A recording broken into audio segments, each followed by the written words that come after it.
The Biden administration's push for TikTok's Chinese owners to divest of the company is the latest U.S. move on tech and investment controls. Here with more and how this falls against the backdrop of U.S.-China relations and geopolitical tensions. We've got Rija Gojon, who is the Rhodium Group Director, China Corporate Advisory. Great to have you here with us today. First, in just setting the scene as to what's different this time around versus just a few years ago when there was this initial and concerted push for TikTok's U.S. Segments to be sold to an American-based business. Yeah, so it's important to see where TikTok fits in the broader theme of escalating U.S. tech and investment controls targeting China. So if you go back just a few years, remember we had the Huawei precedent in 2019. What did that show us? Well, the sheer power of the foreign direct product rule in U.S. export controls to target major Chinese tech entities.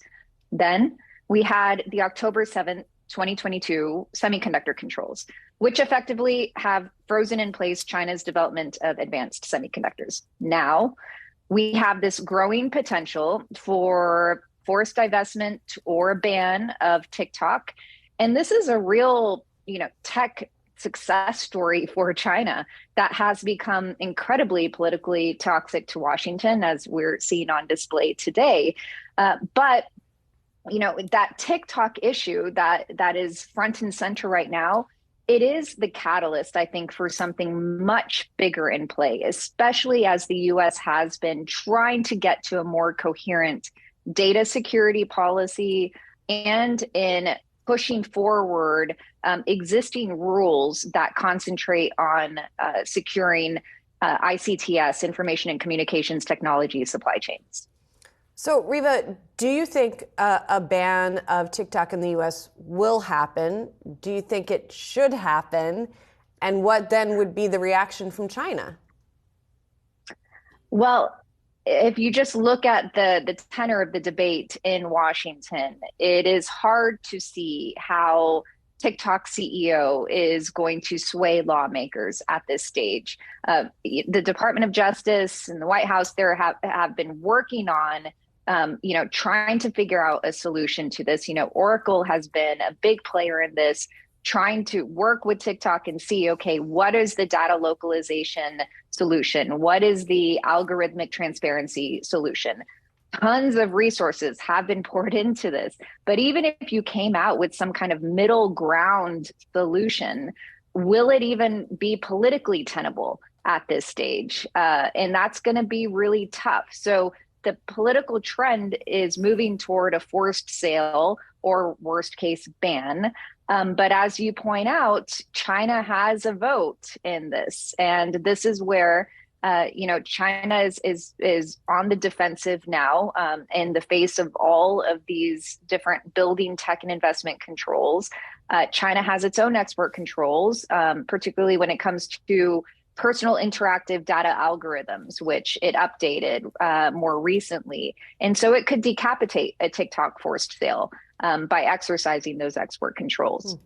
One of the mechanisms, or at least one of the commitments, I should say, that the CEO of TikTok is going to be talking about, and this in his pre-released or at least filed statements here, is that they're looking to keep safety, particularly for teenagers, a top priority. Second, firewall protection for U.S. user data from unauthorized foreign access, and then also a platform for free expression and not manipulated by any government. They go on and just talk about transparency and access to third-party independent monitors.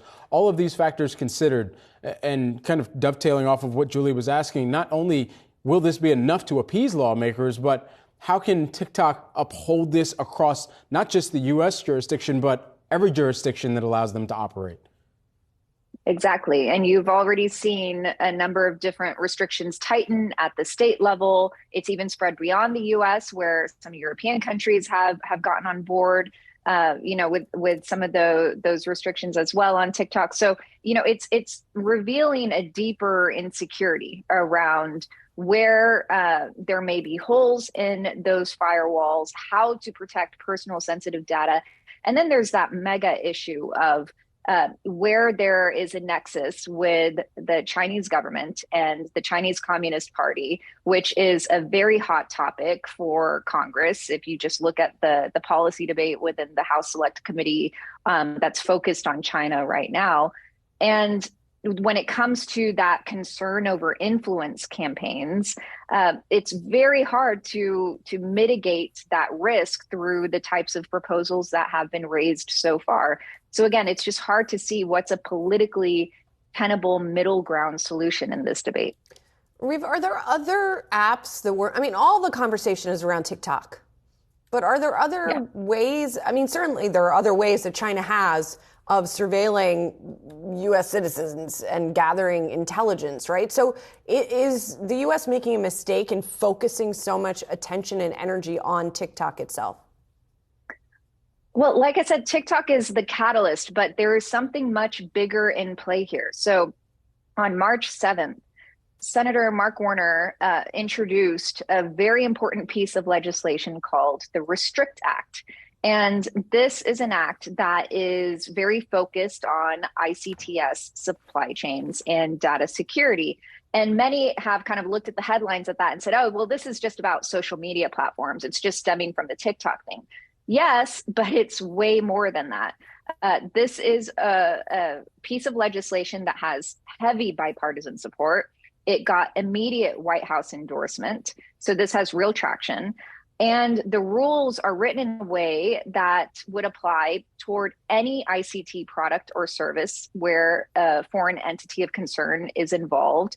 It's meant to mitigate risks of sabotage, of subversion, catastrophic effects on critical infrastructure, which has a whole list of categories that fall under that. Interference with elections or democratic processes. That's where kind of the social media platform element gets in. And then there's a really broad clause in there that just basically says anything that could pose an undue or unacceptable risk to the national security of the U.S. or safety of U.S. persons.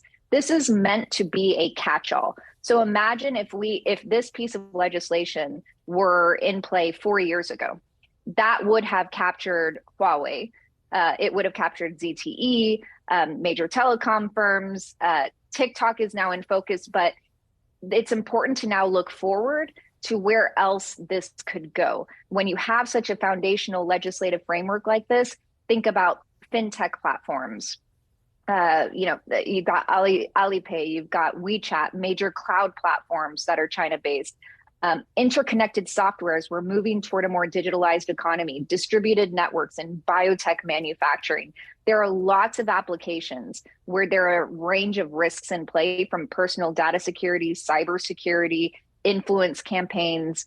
It runs the gamut. And this piece of legislation is designed to basically capture that and empower the Secretary of Commerce to take a range of mitigation actions. And that's a good reminder to not just pay attention to the sort of thing making a lot of noise today, which is the hearing, but also the actual legislation. Riva, thank you so much for your perspective. Really helpful. Riva Gujan is Rhodium Group Director of China Corporate Advisory. Thank you.